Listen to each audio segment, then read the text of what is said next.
ค่ะพี่น้องวันนี้สิมาส้มตำอีกแล้ววันนี้ใส่กุ้งน้ำพี่น้องใส่กุ้งใส่ปลาหมึกส้มตำทะเลค่ะพี่น้องแซ่บน่าดูมันน่าเยอะเลยพี่น้องเลยนะแซ่บค่ะแซ่บครับพี่น้องนะมากินน้ำกันด้วยพี่น้องมื้อนี้ส่งท้ายปีใหม่ปีเก่าบ่ได้ไปใช้เลยพี่น้องเลยบ้านเฮ็ดส้มตำกินนี่กุ้งพี่น้องเลยนะกุ้งยังไงนะกุ้ง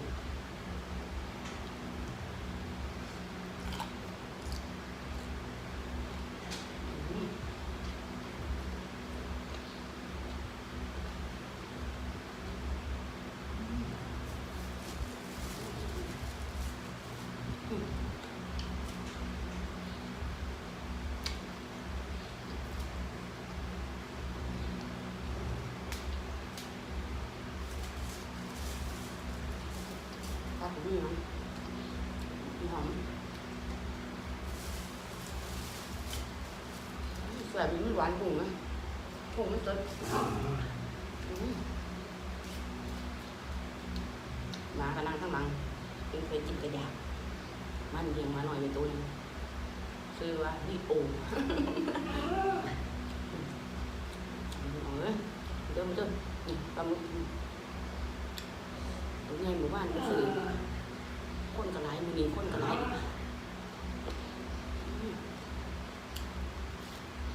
เนาะเรื่องมันดื้อ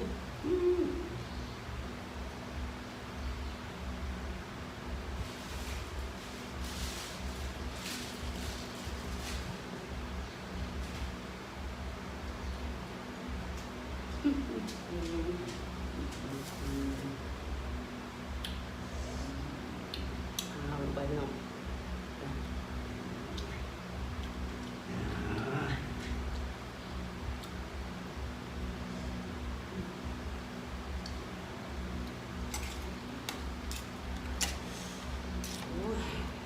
แกะผักแกะแหน่แหมนี่กุ้งยังไงปลาหมึก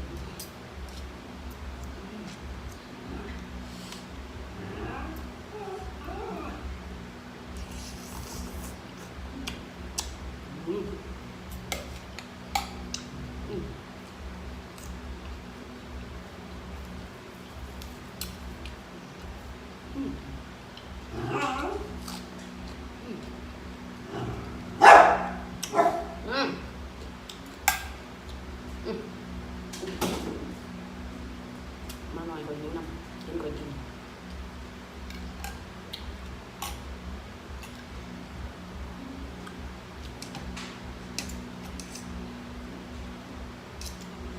ให้บักตัวไปเดี๋ยวอันนึงหายใจแล้ว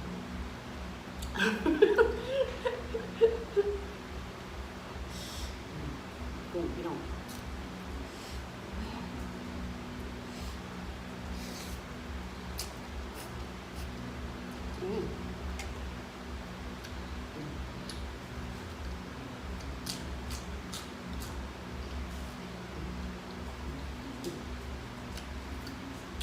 นอนมากินผักเลย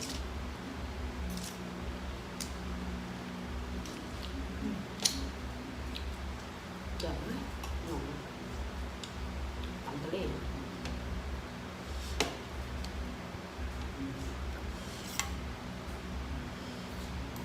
เดี๋ยวมากินก๋วยด้วยพี่น้องเลย